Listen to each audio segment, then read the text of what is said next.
അനീഷിൻ്റെ മുതുകത്ത് Adila ഇടിക്കുന്നു, physical assault.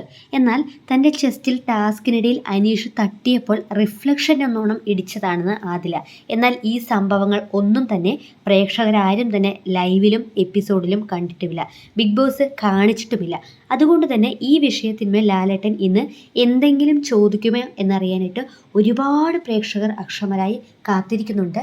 എന്തായാലും ഇന്ന് വൈകിട്ടത്തെ എപ്പിസോഡുമായി ബന്ധപ്പെട്ട് ഏഷ്യാനെറ്റ് ഒരു പ്രൊമോ റിലീസ് ചെയ്തിട്ടുണ്ട്. പ്രൊമോ ഇപ്രകാരമാണ്. ലാലേട്ടൻ വന്നിട്ട് പറയുകയാണ്, കഴിഞ്ഞ ഒരാഴ്ച ആദിലയുടെ പെരുമാറ്റം കാണികളെ വളരെ അസ്വസ്ഥരാക്കിയിരുന്നു. ഓരോ പ്രേക്ഷകനും അല്ലെങ്കിൽ ഓരോ പ്രേക്ഷകയും ആദിലയോട് പറയാൻ ആഗ്രഹിച്ച കാര്യമാണ് ലാലേട്ടന് 100% സത്യസന്ധമായി പറഞ്ഞിരിക്കുന്നത്. ആദിലയുടെ കഴിഞ്ഞ ആഴ്ചത്തെ പെരുമാറ്റം പ്രേക്ഷകരെ അങ്ങേയറ്റം അസ്വസ്ഥരാക്കിയിരുന്നു. ആദില ഇറിറ്റേറ്റഡ് ആയി പോയപ്പോൾ വന്നുപോയതാണ് എന്ന് പറയുന്നുണ്ട്. അതായത് ആദില പറയുന്നുണ്ട് ഇറിറ്റേറ്റഡ് ആയി പോയപ്പോൾ വന്നുപോയതാണെന്ന്. അപ്പോൾ ലാലേട്ടൻ പറയുകയാണ്, ഇറിറ്റേഷൻ എല്ലാവർക്കും ഇല്ലേ? ശേഷം അനീഷ് പറയുകയാണ്, വ്യക്തിവിരോധം ഉള്ളതുപോലെ എനിക്ക് തോന്നിയിട്ടുണ്ട്. അത് അനീഷിന് മാത്രമല്ല, ഈ ലൈവും എപ്പിസോഡും എല്ലാം കണ്ടുകൊണ്ടിരിക്കുന്ന പ്രേക്ഷകർക്കും അത് തോന്നിയിട്ടുണ്ട്. അനീഷിനോട് എന്തോ ഒരു വ്യക്തിവൈരാഗ്യം വെച്ചുകൊണ്ട് ആദില പെരുമാറുന്നതായിട്ട്. അതിനുശേഷം ലാലേട്ടൻ പറയുകയാണ്, ദേഹോപദ്രവത്തിലേക്ക് പോയോ? അപ്പോൾ ആദില പറയുകയാണ്, പെട്ടെന്ന് ദേഹത്ത് ഉന്തിയപ്പോൾ ഞാൻ പെട്ടെന്ന് ഇങ്ങനെ എന്ന് പറയുമ്പോൾ നിങ്ങൾ ആരെങ്കിലും ആ ഒരു പ്രൊമോ കാണാത്തവരായി ഉണ്ടെങ്കിൽ ദയവ് ചെയ്തൊന്ന് ആ ഒരു പ്രൊമോ കാണാനായിട്ട് ശ്രമിക്കുക. ആ ഒരു സമയത്ത് ലാലേട്ടൻ ഇക്കാര്യം പറയുന്ന സമയത്ത് ആര്യൻ്റെ മുഖഭാവം ഒന്ന് ശ്രദ്ധിക്കണം. ആര്യനും അക്ബറും മറ്റാരോ അഭിലാഷാണെന്ന് തോന്നുന്നു, ഇവർ 3 പേരും കൂടി ഇരിക്കുന്ന സമയത്ത് ആര്യൻ അവിടെ നിന്നുകൊണ്ട് പറയുന്നുണ്ട്, ടാസ്കിനിടയിൽ അനീഷ് ആദിലയുടെ ചെസ്റ്റിൽ തട്ടിയതാണെങ്കിൽ സ്പോട്ടായിട്ടല്ലേ റിഫ്ലക്ഷൻ ഉണ്ടാവേണ്ടത്. പക്ഷേ ഇത് 2 മിനിറ്റ് ആലോചിച്ചതിന് ശേഷമാണ് ആദില അനീഷിൻ്റെ മുതുകിലേക്ക് തല്ലിയിരിക്കുന്നത്. ശക്തമായി ഇടിച്ച ഒരു ശബ്ദം ജിഷിൻ അങ്ങ് ജയിൽ വരെ കേട്ടിരുന്നു എന്നുള്ളതും ജിഷിൻ അവിടെ പറയുന്നുണ്ട്. അതുകൊണ്ട് തന്നെ ആര്യന് ഈ ഒരു കാര്യം വ്യക്തമായി അറിയുന്നത് കൊണ്ടായിരിക്കാം ഒരുപക്ഷെ ബിഗ് ബോസ് ഈ ഒരു പ്രൊമോയിൽ ആര്യൻ്റെ മുഖഭാവം എടുത്ത് കാണിച്ചത്. അപ്പോൾ ലാലേട്ടൻ പറയുകയാണ്, റിഫ്ലക്ഷൻ എന്ന് പറയുന്നത് ഇമ്മീഡിയറ്റ് ഉണ്ടാകുന്നതാണ്, അത് കുറച്ച് ദിവസം കഴിഞ്ഞിട്ട് ഉണ്ടാകുന്നതല്ല. അപ്പോൾ ഷാനവാസ് പറയുകയാണ്, ഇവരോട് 2 പേരോട് ഞാൻ പറയാറുണ്ട്, ബോറടിച്ചു തുടങ്ങി. തീർച്ചയായും 2 പേരുടെയും ഈ ഒരു അങ്ങോട്ടും ഇങ്ങോട്ടുമുള്ള വാക്ക് തർക്കവും വാക്കേറ്റവും എല്ലാം പ്രേക്ഷകർക്ക് തീർച്ചയായും ബോറടിച്ച് തുടങ്ങിയിരിക്കുന്നു. അപ്പോൾ ലാലേട്ടൻ പറയുന്ന ആ വാക്കാണ് കറക്റ്റ്, ബോറടിച്ച് തുടങ്ങി എന്ന ആ ഒരു വാക്കാണ് കറക്റ്റ് എന്നുള്ളതാണ് ലാലേട്ടൻ പറയുകയാണ്. ശേഷം നൂറ, ഇതാണോ ശരിക്കും ആദിലയുടെ സ്വഭാവം? അപ്പം നൂറ പറയുകയാണ്, ഇത് തന്നെ സ്വഭാവം. അപ്പോൾ ലാലേട്ടൻ പറയുകയാണ്, അപ്പോൾ നൂറ എങ്ങനെ സഹിക്കുന്നു ആദിലയെ?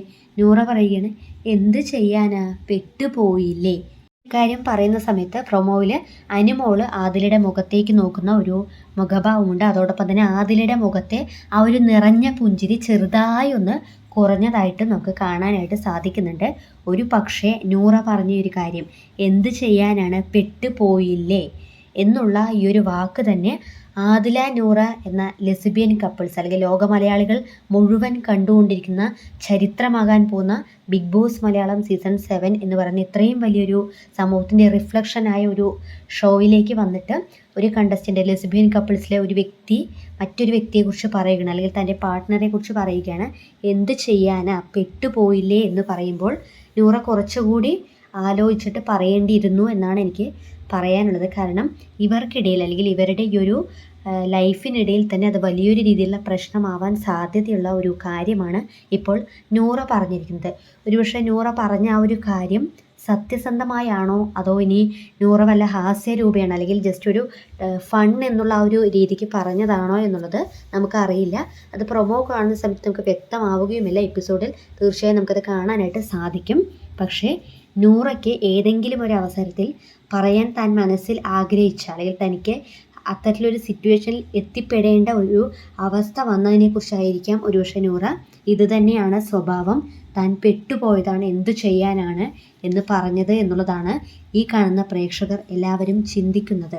ഒരുപാട് നിയമ പോരാട്ടങ്ങൾക്കൊടുവിൽ തൻ്റെ വീട്ടുകാരെ, മാതാപിതാക്കളെ, തൻ്റെ കൂടപ്പിറപ്പുകളെ എല്ലാം വിട്ടുകൊണ്ട് ഒന്നിച്ച് ജീവിക്കാൻ ഇറങ്ങിയ ലെസ്ബിയൻ കപ്പിൾസ് അല്ലെങ്കിൽ 2 വ്യക്തികളാണ് ആദിലയും നൂറയും.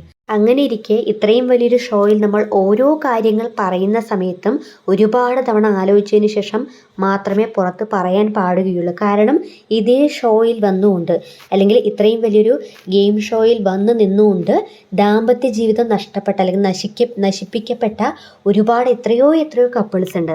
നമ്മുടെ തന്നെ മുൻകാല പല സീസണുകൾ പരിശോധിച്ചാലും നമുക്കത് വ്യക്തമായി മനസ്സിലാക്കാവുന്നതേ ഉള്ളൂ. പേരെടുത്ത് പറയാൻ ഞാൻ ആഗ്രഹിക്കുന്നില്ല. അങ്ങനെ ഒരുപാട് ഫാമിലി ലൈഫ് നഷ്ടപ്പെട്ടു പോയ അല്ലെങ്കിൽ ഫാമിലി ലൈഫ് സ്പോയിലായ ഒരുപാട് ഇൻസിഡൻസ് ഉണ്ട്. അങ്ങനെ ഇരിക്കെ നൂറ ഈ ഒരു കാര്യം പറയുന്ന സമയത്ത് കുറച്ചുകൂടി ചിന്തിച്ചതിന് ശേഷം പറയാമായിരുന്നു എന്നാണ് എനിക്ക് തോന്നുന്നത്. കാരണം ഇത്രയധികം കാണികൾ കണ്ടുകൊണ്ടിരിക്കുന്ന ഒരു ഷോയാണ്. മാത്രമല്ല ആദിലയും നൂറയും എപ്പോഴെങ്കിലും തെറ്റിപ്പിരിയും അല്ലെങ്കിൽ ഇവരുടെ ഈ ഒരു ലൈഫൊന്നും ഒരുപാട് കാലത്തേക്ക് ഒന്നിച്ച് പോവില്ല എന്ന് ചിന്തിച്ചു കൊണ്ടിരിക്കുന്ന, അതിനായി കാത്തിരിക്കുന്ന ഒരുപാട് ആളുകൾ പുറത്തുണ്ട്.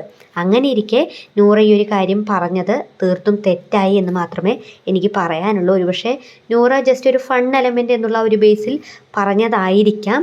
എങ്കിൽ കൂടി നൂറയുടെ ആ ഒരു വാക്ക് അതൊരു പക്ഷേ ഇവരുടെ ജീവിതത്തെ തന്നെ ബാധിക്കും എന്ന് എനിക്ക് തോന്നുന്നു. നമുക്കറിയില്ല, നമുക്കൊന്നും പ്രെഡിക്റ്റ് ചെയ്യാൻ സാധിക്കുകയില്ല.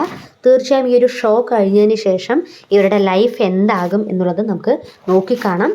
സോ ഇന്നത്തെ എപ്പിസോഡിൽ തീർച്ചയായും ലാലേട്ടൻ ഒരുപാട് കാര്യങ്ങളൊന്നും തന്നെ ചോദിക്കുന്നില്ല. എന്നാലും ആദിലേക്ക് നല്ല രീതിയിൽ തന്നെ ലാലേട്ടൻ കൊടുക്കുന്നുണ്ട്. ആദിലയുടെ ആ ഒരു റിഫ്ലക്ഷൻ എല്ലാം ലാലേട്ടൻ മാറ്റി കൊടുക്കുന്നുണ്ട്. കാരണം റിഫ്ലക്ഷൻ എന്ന് പറയുന്നത് സ്പോട്ടായി ഇമ്മീഡിയറ്റ്ലി സംഭവിക്കുന്നതല്ലേ. പക്ഷേ അതിലെവിടെ 2 മിനിറ്റ് ആലോചിച്ചതിന് ശേഷമാണ് അത് അനീഷിൻ്റെ മുതുകത്ത് കിട്ടിയൊരു അവസരം എന്നോണം ഇടിച്ചിരിക്കുന്നത്. അതുകൊണ്ട് തന്നെ ലാലേട്ടൻ ഇന്ന് അതെല്ലാം പൊടിച്ചെടുക്കുന്നുണ്ട്. So big boss Malayalam season 7 കൂടുതൽ അപ്ഡേറ്റുകളുമായി നമ്മൾ വീണ്ടും കൂടി ചേരുന്നതായിരിക്കും. നമ്മുടെ ചാനൽ ഒന്ന് സബ്സ്ക്രൈബ് ചെയ്യുക.